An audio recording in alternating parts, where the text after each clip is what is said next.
ሰላም ሰላም ውድ የዱቢ ድሬድ ነግዴ ቤተሰቦች እንደምን አላችሁ እንደምን ከረማችሁ እንደሌላው ጊዜ ምጣኔ ሀብታዊ ሰላምታዬ በያላችሁበት ይድረሳችሁ እንደ ከዚህ በፊቱ ምጣኔ ሀብታዊ ሰላማችሁ ምጣኔ ሀብታዊ ፍቅራችሁ እና ምጣኔ ሀብታዊ ጤንነታችሁ ይበዛ እንዲሆን በያላችሁበት እመኝላችኋለሁ ዛሬም እንደሌላው ጊዜ በሀገራችን ነባራዊና ወቅታዊ ጉዳይ ላይ አንድ ሐሳብ ከናንተ ጋር ለመጋራት በዩቲዩብ ቻናላችሁ እንደገና ተመልሼ መጥቻለሁ ስለሆነም ቆይታችሁ እንደሌላው ጊዜ እስከ መጨረሻው ድረስ ከኔ ጋር ይሆንላችኋለሁ እንግዲህ ውድ የዱቢ ድሬ ድነግዴ ቤተሰቦች የዛሬው ዋና ጉዳይ ኢትዮጵያ ያለችበትን ዘርፈ ብዙ የምጣኔ ሀብት ችግር እንዴት አድርጎ መፍታት ይቻላል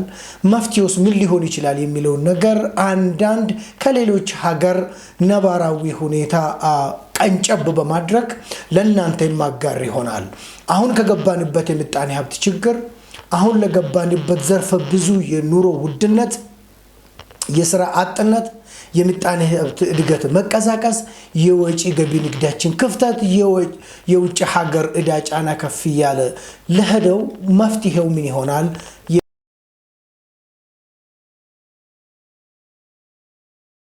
ነው ስለዚህ የመወያያ አርስታችን ዋናው ጉዳይ ምንድነው የሚሆነው ፖለቲካው እስካልተስተካከለ ድረስ ምጣኔ ሀብቱ ምንም ቢሆን ማስተካከል አይችልም ስለሆነም መንግስት ወይ የለየለት አምባገነን ነው መሆን ያለበት ወይም ደግሞ የተዋጣለት ዲሞክራቲክ መንግስት ነው መሆን ያለበት በሁለቱ መካከል የሚዋዥ ከሆነ ግን አሁን ያየነው የኢትዮጵያ ምጣኔ ሀብት ችግር ምንም መፍትሄ እንደማይኖረው በዚሁ ልገልጽላችሁ እወዳለሁ እንግዲህ ፖለቲካና ምጣኔ ሀብት ምን አይነት ትስስር አላቸው የሚለው ነገር ለማውራት የተወሰኑትን የዓለማችን ሀገራት ታሪክ ወስደን መመልከት በጣም ወሳኝ ይሆናል ሌሎች ሀገራት ለምጣኔ ሀብት እድገታቸው ለማህበራዊ እድገታቸው እንደዚሁም ደግሞ ለስልጣኔና ለቴክኖሎጂያቸው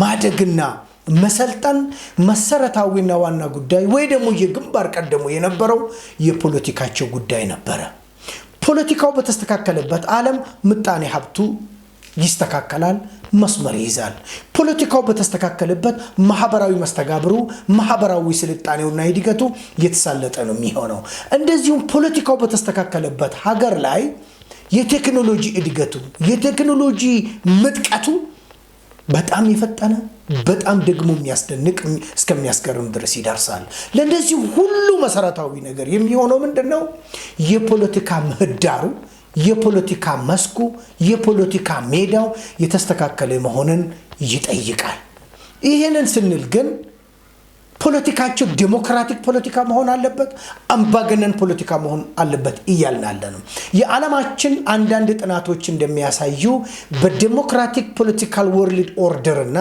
በምጣኔ ሀብት እድገት መካከል ትርጉም ያለው ኮሪሌሽን የለም በአምባገነናዊ የፖለቲካና በምጣኔ ሀብት እድገት ውስጥ ስትሮንግ የሆነ ኮሪሌሽን የለም ያ ማለት ምን ማለት ነው necessarily ወይ ደግሞ ዲሞክራቲክ ሀገር መሆን ወይ ደግሞ አምባገነን በፖለቲካ ዓለም መያዝ ፕሪኮንዲሽን አይደለም ነው የሚለው የዓለማችን ጥናቶች እንደሚያሳየው ነገር ግን የትኛውን መቅጣጫ ይዝ ፖለቲካው ካልተስተካከለ ግን ምጣኔ ሀብቱ በምንም መልኩ ማስተካከል እንደማይችል ጥናቶች በዛኑ ያክል ያስረዱታል እንግዲህ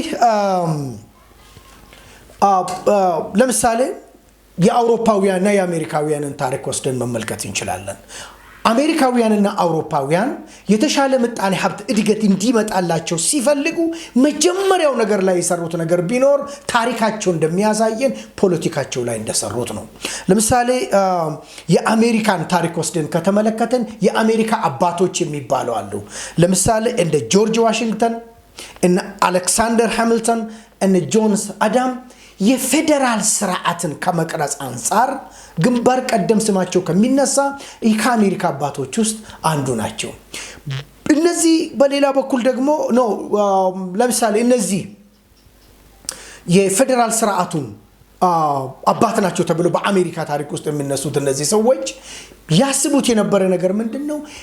ጠንካራ መንግስት፣ በጣም ፌደራል ስትሮንግ የሆነ መንግስትና ጠንካራ የሆነ ብሔራዊ ባንክ ካለን የምጣኔ ሀብቱን የማህበራዊው የቴክኖሎጂው በዓለም ላይ ቀዳሚ ሊያደርገን የሚችል የምጣኔ ሀብት እድገት ደረጃ ለመድረስ እንችላለን የሚል ፍልስፍናና አስተሳሰብ ይዞ ነው ሲያራምዱት የነበረው።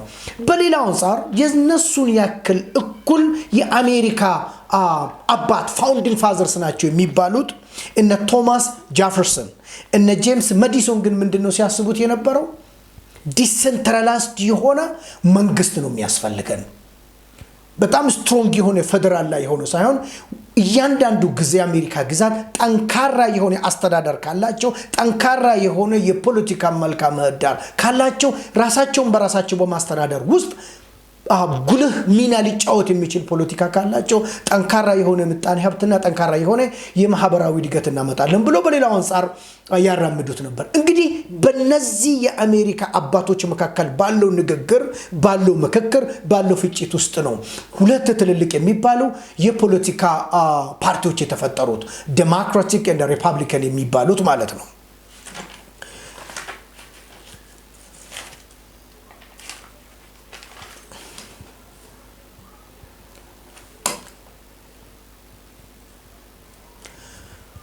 እንግዲህ ዴሞክራቲክ እና ሪፐብሊካን የሚባሉት የፖለቲካ ፓርቲዎች በዚህ ሲመጡ የፖለቲካ መልካም ምህዳሩ መስተካከል፣ አካታች፣ አሳታፊ፣ ጠንካራ የሆነ የፖለቲካ መልካም ምህዳር በመፍጠር ግን የተስማሙበትና የተግባቡበት ነው የነበረው። ስለዚህ ነው ከ1828 አካባቢ ጀምሮ የተጠናከረ ቅርጽ ያለው ሀገሪቷን ወደፊት ይዞ ሊራመድ የሚችል የፖለቲካ አስተሳሰብና ርዕዮተ ዓለም የመጣው። ያ በመሆኑ የተነሳ በአሜሪካን ውስጥ ስር ሰዶ የነበረው የነጮችና የጥቁሮች መካከል የነበረው ክፍተት በአሜሪካን ታሪክ ውስጥ የሚታወቀው ሲቪል ዋር የሚባለው በ1836 እንዲገባደድና እንዲጠናቀቅ ያደረገው በ1828 አካባቢ በፖለቲካው ላይ ትኩረት ተደርጎ የተሰራና እየተገነባ የመጣበት ሁኔታ ነው ያለው። ከዛ ጊዜ ጀምሮ ነው እንግዲህ የአሜሪካ ታሪክ ሲነሳ ፈጣን እድገት፣ አካታች፣ አሳታፊ፣ ሁሉንም ያቀፈ የምጣኔ ሀብትና ማህበራዊ እድገት መምጣት የቻለው። እንግዲህ ዛሬ አሜሪካ ያለችበትን ሁኔታ እናውቃለን ወይ? ደግሞ ከአመጣጧ ጀምሮ የዓለማችን የምጣኔ ሀብት ቁንጮ ሆና እስከምትጠራበት ድረስ ነው የደረሰው። ትኩረት ያደረጉት ምን ነገር ላይ ነበረው? ከዛ በጣም ዘርፈ ብዙ ከሆነ ማህበራዊ ቀውስ፣ ዘርፈ ብዙ የሆነ ከለርን መሰረት ያደረገ ግጭት ውስጥ የነበረው ዝቅጠት ደረጃ ላይ የነበረው ምጣኔ ሀብት ሁሉ መፍትሄ እንዲያገኝ መፍትሄ ሆኖ ምንድነው? ፖለቲካቸውን በማስተካከላቸው ላይ ነው። ከዛው ጋር ወደ አውሮፓም ደግሞ ተሻግረን ካየን በአውሮፓ አካባቢ የነበረው አምባገነናዊ ትስስር የነበራቸው መንግስታት የነበሩበት ሁኔታ ነው ያለው። በተለያዩ የአውሮፓ ሀገራት መካከል በጣም አምባገነናዊ የሆነ ነገር ግን በአውሮፓ ሀገራት መካከል ትስስር የነበራቸው ሀገራት ናቸው የነበሩት። ያ በመሆኑ ምክንያት በአውሮፓ መልክዓ ምድር ሲታይ የነበረው የመሬት ከበርቴዎች፣ የቡርጃዚ ከጪሰኞች ጋር፣ ከድሆች ጋር፣ ከፋብሪካ ባለቤቶችና ከወዛደሮች ጋር የሚደረገው ግጭት፣ የሚደረገው ፍልሚያ ሁሉ ጊዜ አውሮፓን ስንጣት፣ አውሮፓን ለትልቅ ፈተና ሲዳርጋት ነው የነበረው። አውሮፓ በዚያን ዘመን እድገት ታስመዘግባለች፣ በብዙ ደረጃ ደግሞ ወደ ኋላ ትመለስ ነበር። ወደፊት በኢንዱስትሪ፣ በቴክኖሎጂ ልማት፣ በግብርና ዘርፍ በሚደረጉ ልማቶች ሁሉ ወደፊት ትገሰግሳለች። በፖለቲካ መልክዓ ምድሩ ያለው ችግር ግን አብዛኛውን ጊዜ ምጣኔ ሀብትና ማህበራዊ ምህዳሩን እንዲጠብ፣ እንዳያድግ፣ እንዳይበለጽግ ነው ሲያደርግ የነበረው። ስለዚህ ጦርነት፣ ግጭት፣ ማውደም፣ ሰላማዊ ሰልፎችን በአውሮፓ ታሪክ ለረጅም ጊዜ ሲታይ እንደነበረ ታሪካቸው ያስረዳል።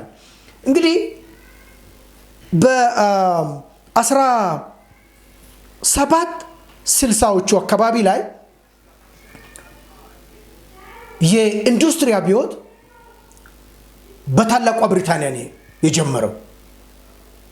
የኢንዱስትሪ አብዮት በ1760ዎቹ እንኳን ቢጀምርም እስከ 19ኛው ክፍለ ዘመን ወይ ደግሞ እስከ 20ኛው ክፍለ ዘመን መጀመሪያ አካባቢ ላይ የእንግሊዝም ሆነ የአውሮፓ ምጣኔ ሀብት ተስፋ የሚጣልበትን እድገት ማሳየት አልቻለም።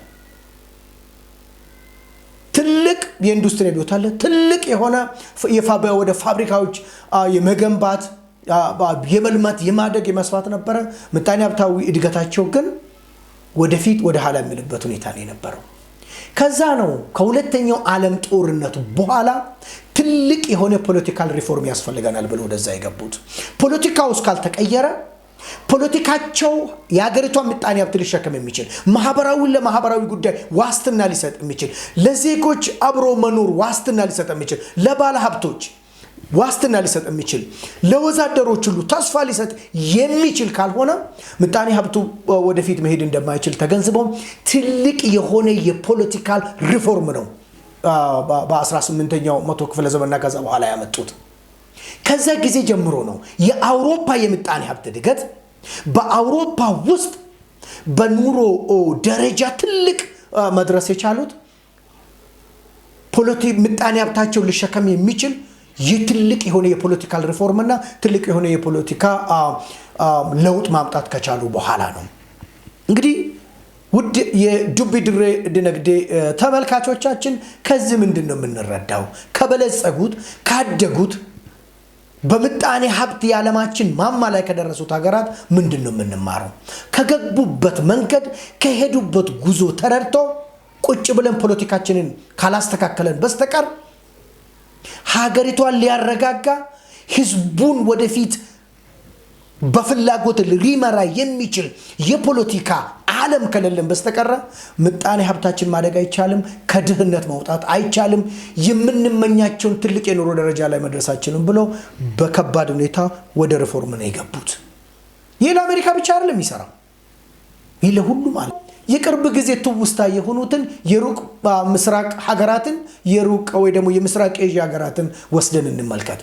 በምስራቅ ኤዥያ የሚገኙ አብዛኞቹ ሀገራት ማለትም እንደነ ጃፓን፣ ቻይና፣ ደቡብ ኮሪያ፣ ቪየትናም፣ ኢንዶኔዥያ፣ ማሌዥያ በቀጠናው ውስጥ ያሉት ሀገራት ለረጅም ጊዜ የሆነ የፖለቲካ ቀውስና የፖለቲካ ችግር የነበረባቸው ሀገራት እንደሆነ የእያንዳንዳቸው ታሪክ ያስረዳል። የምጣኔ ሀብት ታሪክ ኢኮኖሚክ ሂስትሪያቸውን ወስዳችሁ ከተመለከታችሁ የአብዛኞቹ ሀገራት ታሪክ ሲነሳ ትልቅ የሆነ የፖለቲካ ቀውስ፣ ትልቅ የሆነ የፖለቲካ ችግር፣ ትልቅ የሆነ ዘርፈ ብዙ ከፖለቲካ ጋር የተገናኙ ችግሮች እንደነበራቸው ነው የሚያሳየው። ስለዚህ አብዛኛው ህዝባቸው ከድህነት ወለል በታች ይኖር ነው የነበረው። አብዛኞቹ ህዝባቸው ከእጅ ወደ አፍ እንኳን ሊባል የሚችል ኑሮ ደረጃ ለመድረስ ትልቅ ተግዳሮት እንደነበረባቸው ነው ታሪካቸው የሚያስረዳው። ከዛ በኋላ ነው ምንድነው ያደርጉት? አብዛኞቹ ሀገራት አመራሮቻቸው ወደ አይምሯቸው ሲመለሱ ከምዕራባውያን የዓለማችን ሀገር የሚቃጣባቸውን ጦርነቶችን፣ ማዕቀቦችን እጅ ጠምዝዞ የማሰራት ነገርን ለመወጣት አንድ ውሳኔ ላይ ነው የደረሱ። ትልቅ የሆነ የምጣኔ ሀብት መስፈንጠር ያስፈልገናል የሚል ነገር ላይ ድምዳሜ ላይ ነው የደረሱት። በምጣኔ ሀብታቸው ትልቅ የሆነ ደረጃ ላይ ካልደረሱ፣ ካላደጉ፣ ካልመነደጉ፣ ትልቅ ሀብት ካላከማቹ፣ የምጣኔ ጡንቻቸው ካልፈረጠመ በስተቀር ከምዕራባውያን የሚመጣባቸውን ጫና መቋቋም እንደማይችሉ ከድምዳሜ ነው የደረሱት። ያን ለማድረግ ደግሞ አሉት ያን የምጣኔ ሀብት እድገት ሊሸከም የሚችል ፖለቲካ መፈጠር አለበት ብሎ ነው የተነሱት። ስለዚህ ትልቅ የሆነ የምጣኔ ሀብት ጉዞ ውስጥ ከመግባታችን በፊት ወሳኝና የሚያስፈልገን ነገር ጠንካራ የሆነ የፖለቲካ ርዕዮተ ዓለም አካታች፣ አሳታፊ፣ ሊሸከም የሚችል ትክሻው ያለ የፖለቲካ ደረጃ ላይ መድረስ አለብን የሚለው ነገር ከድምዳሜ ደረሱ። ከዛ በኋላ የመረጡት የፖለቲካ ርዕዮተ ዓለም የሚለው አምባገነናዊ ልማታዊ መንግስት ነው። ወይ ደግሞ ዲቨሎፕመንታል ኦቶሪቴሪያን መንግስት መመስረት ነው። ኢትስ ኦቶሪቴሪያን ነው ግን ዴቨሎፕመንታል ነው።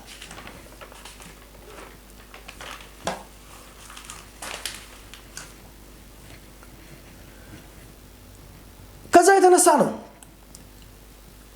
በዛ በሩቅ ምስራቅ ደግሞ በምስራቅ ኤዥያ የሚገኙ ሀገራት አሁን ድረስ ያላቸው መንግስታት የሚታወቁበት ዲቨሎፕመንታል ዲክታተርሺፕ የሆኑ መንግስታት ናቸው። ያን አምባገነናዊ የፖለቲካ ስርዓት በደንብ መትከል ከቻሉ በኋላ በ10 እና በ20 ዓመት ዕድሜ ውስጥ ምጣኔ ሀብታቸውን 2 እጥፍ ማሳደግ ችለዋል። ምጣኔ ሀብታቸውን ደብል ለማድረግ አውሮፓና አሜሪካ 50 እስከ 60 ዓመት ነው ሲወስድባቸው የነበረው።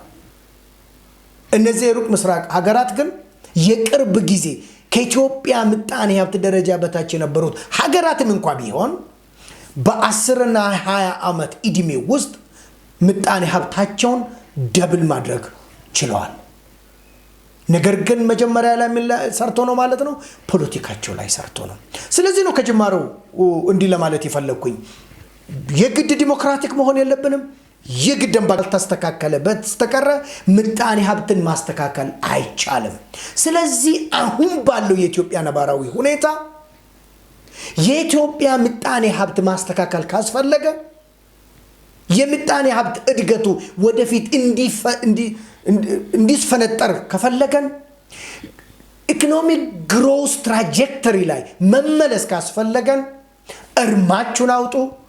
አሁን ያለው የፖለቲካ ሁኔታ ያን ማምጣት አይችልም። እርማችሁን አውጡ። ይህ የገባንበት የፖለቲካ ቀውስና ቅርቃር እስካልተስተካከለ ድረስ ምጣኔ ሀብታችንን ማስተካከል አንችልም። ለምሳሌ በዓለማችን ላይ በፖለቲካ ልፍስፍስነታቸው በፖለቲካ አለመስተካከል ምክንያት ማደግ ያልቻሉትን አንዳንድ ነገራትን ወስደን እናያለን። በእኛ ሀገር የሚያስፈልጉን የምጣኔ ሀብት ለማምጣት ሲባል ሲደረጉ የነበሩት ፖቨርቲ ሪዳክሽን ስትራቴጂዎች ናቸው። ግሮዝ ፕላን ነው። አካታች እንዲሆን፣ ማህበራዊ አሳታፊነት እንዲኖር፣ ግልጽኝነትና ትራንስፓረንስን እንጨምር የሚሉ ናቸው። የሚገርመውና የሚደንቀው ነገር ምስራቅ እስያ ላይ የሚገኙ እነዚህ ጃንት ምጣኔ ሀብት ላይ የደረሱት እንደዚህ አይነት ፕሮግራም ውስጥ አልገቡም። የድህነት ቅነሳ ስትራቴጂ፣ የማህበረሰብ አሳታፊነት ስትራቴጂ፣ የግልጽኝነት ብለን ላለፉት 15 እና 20 ዓመታት ስናወራ የነበረው እስያውያን ወደዛ ነገር አልገቡም። ቀጥታ የገቡበት ፖለቲካው ከተስተካከለ ሌሎች ነገር ተስተካክሎ ይመጣል በሚል ነው። የኛን ሀገር ግን ወይ ደግሞ ሌሎችን የዓለማችን ሀገር ወስደን ከተመለከተን ፖለቲካቸውን ባለማስተካከላቸው ምክንያት የዓለማችን የመጨረሻ ድሃ የሆኑ ሀገራትን ወስደን እንመለከታለን። ለምሳሌ ከአፍሪካ ሀገራት ወስደን ከተመለከተን እነ ኢትዮጵያ፣ እነ ዚምባብዌ፣ እንደነ ዩጋንዳ፣ ሶማሊያ፣ ዲሞክራቲክ ሪፐብሊክ ኦፍ ኮንጎ እና ሌሎችን የአፍሪካ ሀገራትን መጥቀስ ትችላላችሁ። ብዙ የእስያ ሀገራትን መጥቀስ ትችላላችሁ። በተለይም ደግሞ ብዙ የላቲን አሜሪካ ሀገራትን መጥቀስ ትችላላችሁ። ወይ ዲሞክራቲክ አልሆኑ ወይ አምባገነን አልሆኑ። የተስተካከለ ፖለቲካ ባለመኖሩ ምክንያት ይላል የምጣኔ ሀብት ሳይንስ ያስረዳን፣ ኢንኤፊሽንሲ የበዛበት ሀገር ሆነዋል። የተፈጥሮ ሀብታቸው መጠቀም ሳያቅታቸው ቀርቷል። ያላቸውን ጥቂቱን ሀምጡር ሀብት የምጣኔ ሀብቱን ወደፊት ሊወስድ በሚችል ላይ አሎኬት ማድረግ አቅቷቸዋል። የቴክኖሎጂ ስልጣናቸው ከሌሎቹ ሀገራት ወደ ኋላ መቅረት ችለዋል። እነዚህ ሀገራት አብዛኞቹ ግን ምርጫ የሚካሄድባቸው ዲሞክራሲ ያለበት የሚመስላቸው ሀገራት ናቸው። በዚሁ አፍሪካ ሀገር በተወሰነ መጠን ዲሞክራት ሆኖ ደግሞ ያደጉ አሉ። ጋናን መውሰድ እንችላለን። እንደነ ግብፅን ማየት እንችላለን። እንደነ ደቡብ አፍሪካን መውሰድ እንችላለን። ሌሎች ሀገራትን መውሰድ እንችላለን። በተወሰነ መጠንም አምባገነን ሆኖ አመርቂ የሆነ የምጣኔ ሀብት እድገትን ማምጣት የቻሉም ሀገራት አሉ። እንደነ ሱዳንን ማየት እንችላለን። ሩዋንዳን መውሰድ እንችላለን። ሌሎች አፍሪካ ሀገራት እንደዚሁም ሌሎች ሀገራት በተወሰነ መጠን አምባገነን ነው ምጣኔያቸው ማደግ ይችላል። አምባገነን ነው ምጣኔያቸው ማደግ ያልቻሉ ሀገራትም አሉ። አምባገነን ነው ትክክለኛ ሆነ ዲሞክራሲ ስርዓት መገንባት አቅቷቸው ትክክለኛ የሆነ ደግሞ አምባገነን መትከል አቅቷቸው ቅድም የጠቀስኳቸው እንደነ ኢትዮጵያ አይነቱ እንደነ ሶማሊያ፣ ዚምባብዌ፣ ዩጋንዳ እነዚህን የመሳሰሉ እንደነ ቡሩንዲ እነዚህን የመሳሰሉ ሀገራት ሁለት መሰረታዊ ችግር ነው ያለባቸው። አምባገነናዊ ዴቨሎፕመንታል ጋቨርንመንት ለመሆን አቅሙ የላቸውም። ትክክለኛ የተዋጣላቸው ዴሞክራቲክ ሀገር ለመሆን ደግሞ ፍላጎቱ ተነሳሽነቱ የላቸው። ስለዚህ ከሁለቱም የተለዩ ናቸው። ዴቨሎፕመንታል ዲክታተርሺፕ ለመሆን ጉልበት ያጠራቸው ብቃት ያጠራቸው፣ ትክክለኛ ዲሞክራቲክ ለመሆን ደግሞ ፍላጎትና ዝግጁነት ያነሳቸው ናቸው። በምጣኔ ሀብትና ማህበራዊ ጉዳያችን እነዚህ ሀገራት ወደ ኋላ ቀርቶ ይቀሩት። የተወደዳችሁ የዱቢ ድሬ ዲነግዴ ቤተሰቦችና ተመልካቾች በዛሬ ዕለት ያወራን ያለነው የፖለቲካ ምህዳሩ የፖለቲካው ዓለሙ ለምጣኔ ሀብት ምን ያክል ወሳኝ እንደሆነና ፖለቲካው ካልተስተካከለ ፖለቲካው መስመር እስካልያዘ ድረስ ምጣኔ ሀብቱን ማስተካከል እንደማይቻል እያወራን ያለንበት ሁኔታ ነው ያለው። ስለዚህ ከዚሁ ተነስተን መፍትሄው በቀጥታችን መስተካከል እያንዳንዱ ኢትዮጵያዊ በስልጣን ላይ ያለው መንግስት ተወዳዳሪ የፖለቲካ ኃይሎችም ሆኑ ሁሉም አካላት ለፖለቲካ ዓለሙ መስተካከል መረባረብና የበኩሉን ድርሻ መወጣት አለበት ማለት ነው። ያስካልሆነ ድረስ ድህነቱ ይቀጥላል። ያስካልሆነ ድረስ ብጥብጡ ይቀጥላል። ያስካልሆነ ድረስ ብክነቱ ይቀጥላል። ያስካልሆነ ድረስ በግብርናም ሆነ በኢንዱስትሪ እንደውም በአገልግሎት ዘርፍ ክፍለ ኢኮኖሚው ወደፊት የተሻለ እርምጃ መሄድ ከባድ ይሆናል። በመጨረሻው ላይ የፖለቲካ ምህዳሩና የፖለቲካ ዓለሙ ማስተካከል ለምን አስፈለገ የሚለውን ጥቂት ነጥቦችን ከተነጋገርን በኋላ የዛሬ ንግግራችንን እንቋጫለን። አንደኛ ለምጣኔ ሀብት እድገት የሚያስፈልገው የመጀመሪያው ነገር ተቋማት ናቸው። ኢንስቲትዩሽንስ ነው። ተቋማት ባልተገነቡበት ሀገር፣ ተቋማት ባላደጉበት ሀገር፣ ተቋማት ባልሰፉበት ሀገር ምጣኔ ሀብቱ ማደግ አይችልም፣ መለወጥ አይችልም፣ ወይ ደግሞ ዘላቂ የሆነ እድገትን ማምጣት አይችልም። የተቋማት እድገት፣ የተቋማት ቅርጽ፣ የተቋማት ባህሪ፣ የተቋማት ተጽዕኖ ፈጣሪነት ደግሞ የሚወሰነው በፖለቲካው ላይ ነው። ፖለቲካው ሲስተካከል ተቋሞች ይገነባሉ ወይ ደግሞ ይቋቋማሉ፣ ያድጋሉ። ተቋሞች ማደግ፣ መበልጸግ፣ መስፋት ሲጀምሩ ደግሞ ለምጣኔ ሀብቱ የጀርባ አጥንት ይሆናሉ ነው። ለምሳሌ ችግር ሲከሰት ፌስ የሚያደርጉ ተቋማት ነው እንጂ ግለሰብ አይደለም። የኑሮ ውድነት ሲመጣ ማን ነው መጋፈጥ ያለበት? የትኛው የመንግስት ተቋም ነው? የሥራ አጥነቱ ያየለ ሲመጣ የትኛው የመንግስት ተቋም ነው መጋፈጥ ያለበት? የወጪ ገቢ ንግዳችን የተዛነፈ ሲሆን የትኛው ነው? የተፈጥሮ ሀብታችንን መጠቀም ስንፈልግ የትኛው ተቋም? ችግሮችን በየጊዜው እንደነሳሳቸው የሚጋፈጧቸው ምጣኔ ሀብታዊ ተቋማት አሉ። ስለዚህ ነገሮችን ሁሉ ለማስተካከል የሚያስፈልገው ተቋሞች ናቸው።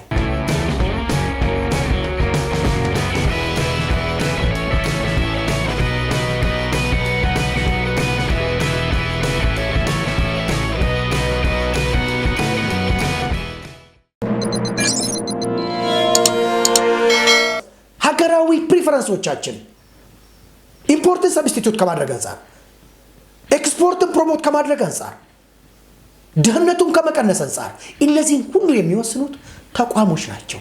ተቋሞች ደግሞ በፖለቲካ ነው የሚወሰኑት። በምጣኔ ሀብት ሜዳ ውስጥ በሚደረጉ ጨዋታ ላይ ፐኒሽመንቶች አሉ፣ ሪዋርዶች አሉ። ፐኒሽመንትና ሪዋርድ የሚደረገው በአንድ ግለሰብ ፍላጎት፣ በአንድ መሪ ፍላጎት፣ በአንድ ቡድን ፍላጎት ሳይሆን በተቋም ህግና ስርዓት ናቸው። ፐኒሽ መደረግ ያለበት ፐኒሽ መደረግ ያለበት፣ ኤክስተርናሊቲስ ፕሮዳክሽን ኤክስተርናሊቲዎች አሉ፣ ኮንሰምፕሽን ኤክስተርናሊቲዎች ይመጣሉ። እነዚህ ሁሉ ኤክስተርናሊቲዎች ሲመጡ ፐኒሽመንትን የሚያስቀምጡ ኢንስቲትዩሽንስ ናቸው። የተሻለ ስራ የሚሰሩ ለኤክስፖርቱ ከውጭ ሀገር የሚመጣውን ምርት በመተካት ቴክኖሎጂን በኢኖቬሽን በተለያየ ዘርፈ ብዙ የሆነ የምጣኔ ሀብት እንቅስቃሴ ውስጥ ጉልህ ሚና የሚጫወቱት ደግሞ አሉ። ለነሱ ደግሞ ሪዋርዱን የሚያቀርበው ኢንስቲትዩሽንስ ናቸው። ስለዚህ ነው ምጣኔ ሀብት እድገቱ በኢንስቲትዩሽንስ ላይ ጥገኛ ነው። የዲስትሪቢዩሽን ሮል የሚጫወተው ኢንስቲትዩሽን ነው። ዲስትሪቢዩቲቭ ሮልስ በሀገር ደረጃ የሚገኘውን የምጣኔ ሀብት እድገት ኢኩዊታብሊ ዲስትሪቢዩት እንዲሆን እንዴት ይደረጋል? አንድ የዋጋ ጫና ሲመጣ በእያንዳንዱ የምጣኔ ሀብት እርከን ደረጃ ላለው ዜጎች ላይ እንዴት አድርጎ ነው ዲስትሪቢዩት የሚደረገው የሚለው እነዚህን ሁሉ ሮል የሚጫወቱት ተቋማት ናቸው። ተቋማት ያልገነባን እንደሆነ ምጣኔ ሀብት እድገቱ ዘላቂ እና ጠንካራ ጀርባ አጥንት ያለው ማድረግ ያስቸግራል። እነዚህ ነገሮች ሁሉ በምን ይወሰናሉ ነው ያልኳችሁ? በፖለቲካው ላይ ነው። በንግድ ስርዓት ውስጥ ታክስ አለ፣ ኮታ አለ፣ ሰብሲዲስ አለ። እነዚህ ሁሉ የሚወሰኑት በተቋማት ናቸው። ስለዚህ ለምንፈልጋቸው ምጣኔ ሀብት እድገትና ለማህበራዊ እድገት ተቋማት ወሳኝ ናቸው። ተቋማት ደግሞ እንዲያድጉና እንዲበለጽጉ ፖለቲካው ወሳኝ ነው። በፖለቲካው አቅጣጫ ነው እነዚህ ነገሮች የሚመሰረቱት። በፖለቲካው ፍላጎት ናቸው የሚፈሱት። የተበላሸ ፖለቲካ፣ ምረበሽ ፖለቲካ፣ ሰላም የሌለው ፖለቲካ ከጊዜ ወደ ጊዜ በብዙ ነገር ጉዳትና ክፍተት የሚታይበት ፖለቲካ ከሆነ ተቋማት አብሮ ይዳከማሉ። ስለዚህ ነው ብዙ ጊዜ በኢትዮጵያ ደረጃ ሲነግፍስፍስ ናቸው። ኮራፕሽን ይበዛበት ነው። ክራይ ሰብሳቢነት ይበዛበት ነው። የተቋቋሙለትን ዓላማ ለምጣኔ ሀብት እድገት ዋናው ተቋማት ናቸው። ተቋሙን ደግሞ ተቋም ሊያደርግ የሚችለው ፖለቲካው ነው።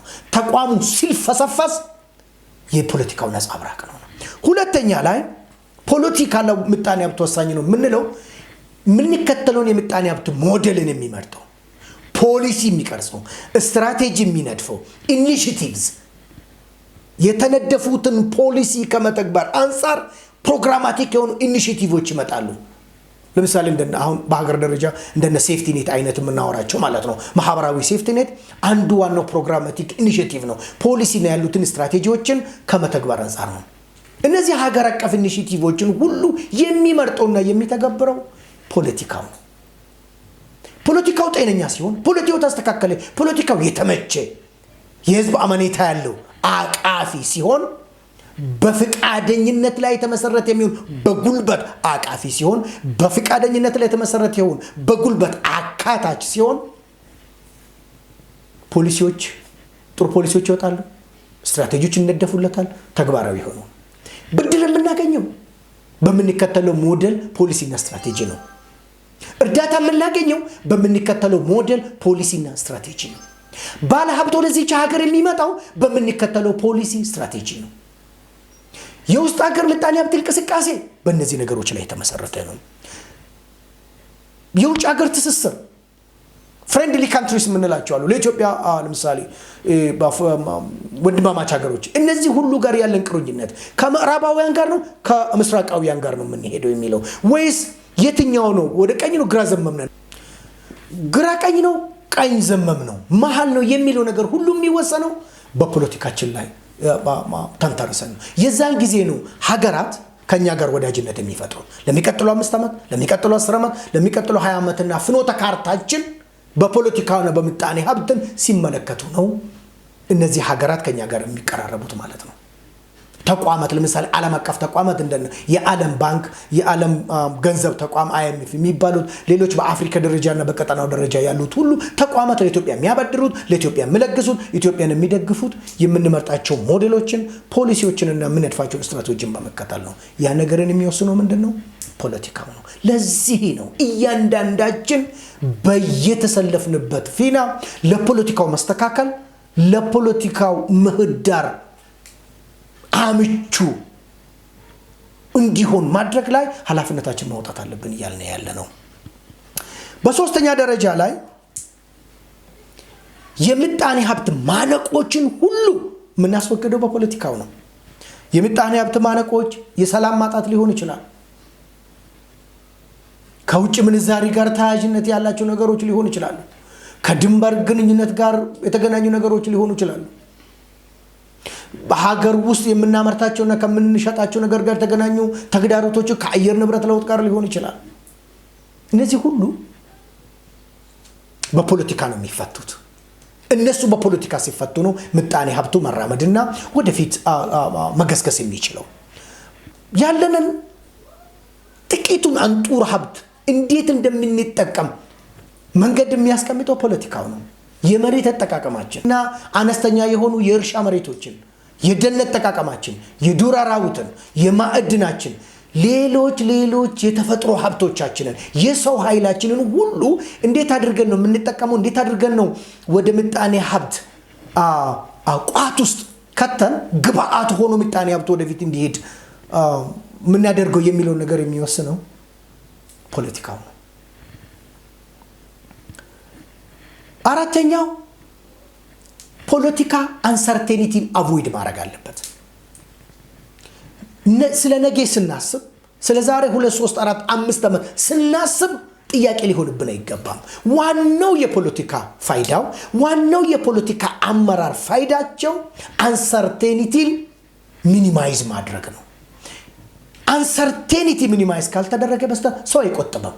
ነገ ስለማያውቅ እንዴት አድርጌ እቆጥባለሁ ይላል። ኢንቨስት ያደርግም ነገ ምን እንደምሆን ስለማላውቅ አልቆጥብም ነው። ይህን ነገር ለማየት ካስፈለገ ያሳለፍነው ምርጫ በፊት ያለው ሁኔታን መለስ ብሎ ማየት ነው። ስለ ኢንቨስትመንት ሲነገር፣ ስለ ስራ ሲነገር፣ ስለ አንዳንድ ሲነገር እስቲ ምርጫው መጥቶ ይለፍ፣ እስቲ ጦርነቱ ያብቃ ሲባሉ እንደነበረ ታስታውሳላችሁ የሚል ግምት ነው ያለኝ።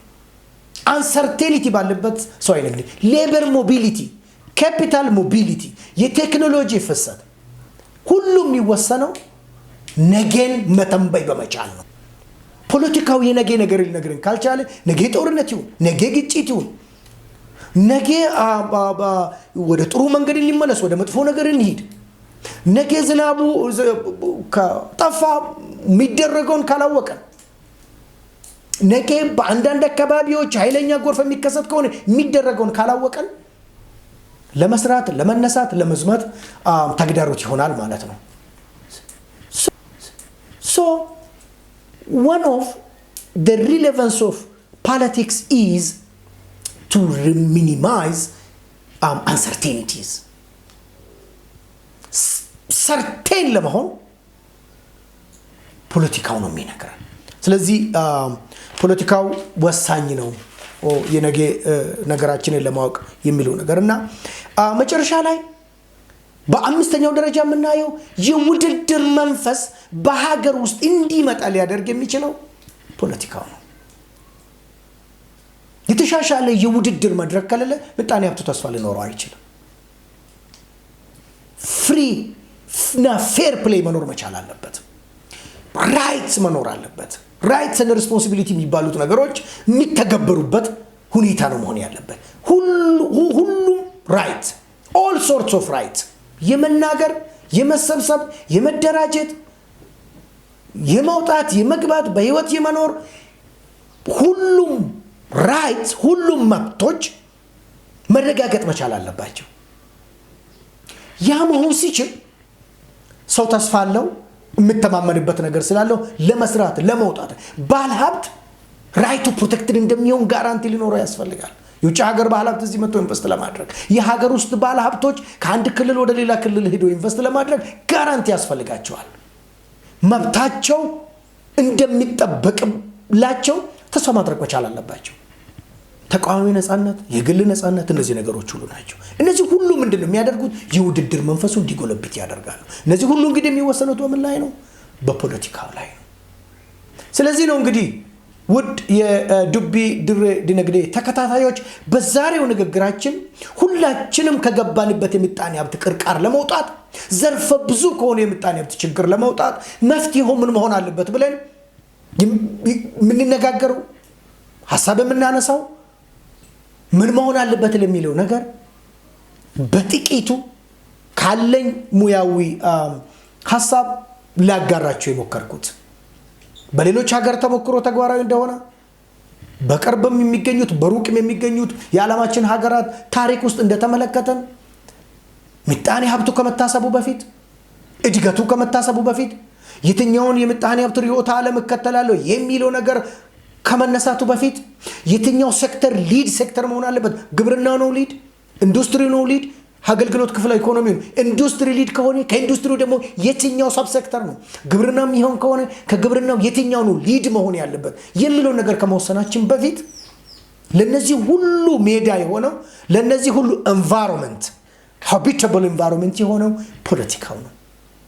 እያንዳንዳችን ፖለቲካው ላይ ባለን አቅም ባለን ተሰምነትም ይሁን ባለን ኃይልና ጉልበት ሁሉ መስራት አለብን።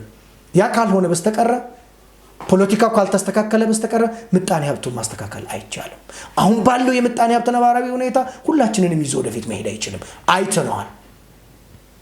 ባሳለፍነው ጦርነትና ግጭት ሰላምና መረጋጋት እጦት በኮቪድ-19 እና በአየር ንብረት ለውጥ ምክንያት ባለፈው 3 እና 4 ዓመታት ብዙ ሚሊዮን ሰዎች ከድህነት ወለል በላይ ተነስተው ከድህነት ወለል በታች የነበሩትን ሰዎችን ብዙ ፐርሰንት ሰዎች ተቀላቅለውታል።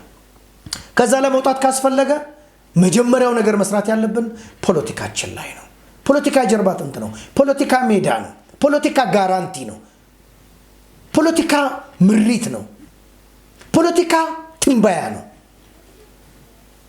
ፖለቲካ ለምጣኔ ሀብት ለማህበራው ለሁሉም ነገር ዋናና መሰረቱ ነው። እሱ ላይ መስራት አለብን። እሱ ላይ ያልተሰራ እንደሆነ የኢትዮጵያ ምጣኔ ሀብት ካሁን ካለበት ወደ ኋላ መሄድ ካልሆነ በስተቀር ወደፊት መሄድ አይችልም። ይሄንን ቪዲዮ እየተከታተላችሁ ያላችሁት የዱቢ ድሬ ነግዴ ቤተሰቦች ለሁሉም ሰዎች ሼርና ሰብስክራይብ እና ሼር ማድረግ አትርሱ። በያላችሁበት ምጣኔ ሀብታዊ ሰላምታ ከናንተ ጋር ይሁን ማለት እፈልጋለሁ። እንግዲህ ምጣኔ ሀብታዊ ጤንነታችሁ፣ ምጣኔ ሀብታዊ ሰላማችሁ፣ ምጣኔ ሀብታዊ ፍቅራችሁ እንደ ቀይ ባህር የበዛላችሁ ይሁን እላችኋለሁ። በያላችሁበት ደህና ቆዩልኝ። በሚቀጥለው ፕሮግራም በሌላው እንገናኛለን። ቸርን ሰንብት። አመሰግናለሁ።